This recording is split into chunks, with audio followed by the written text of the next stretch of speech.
Madurai town hall road side காலையில் அதிகமான டிராஃபிக்காக இருந்தது. என்னன்னு பார்க்கும்போது அந்த பெருமாள் தெப்பக்குளம்னு சொல்கிறாங்க, அந்த சுற்றி ஒரு 99 கடைகள் இருக்குது. அந்த சிறு வியாபாரிகள் கடைகளை அவங்க எல்லாருமே ஆக்கிரமிப்பு பண்ணியிருக்கிறதாகவும் அதை அகற்ற கோரி கோர்ட்லேருந்து ஆர்டர் வந்ததாகவும் அவங்க சொல்லி அதிரடிப்படை போலீஸு எல்லாமே அங்கே குமிஞ்சிருந்தாங்க.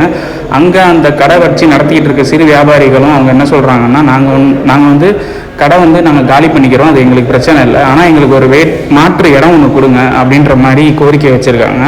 போலீஸ் தரப்புலேருந்து என்ன சொல்கிறாங்கன்னா, நீங்கள் அதுக்காக கூட்டமாக நிற்காதீங்க, அவங்கவுங்க கடை வாசலில் நில்லுங்க, நாங்களும் ஒத்துழைப்பு தரோம், நீங்கள் கூட்டமாக நிற்கிறது பப்ளிக்கு டிஸ்டர்பன்ஸ் ஆகுதுன்ற மாதிரி அவங்க சொன்னோன்னே அங்கேருந்து அந்த சிறு வியாபாரிகள் எல்லாருமே அவங்கவுங்க கடை வாசலில் இருந்து கூட்டத்தை கலைச்சிட்டு அவங்கவுங்க கடை வாசலில் நின்று ஒரு அமைதியான முறையில் அவங்களோட எதிர்ப்பை தெரிவிச்சுட்டு இருக்காங்க. இப்போது இது சரிதானா தவறுதானான்றது தெரில, ஆனால் இந்த 99 மக்களோட வாழ்வாதாரம் என்னன்றது கேள்விக்குறியாக தான் இருக்குது.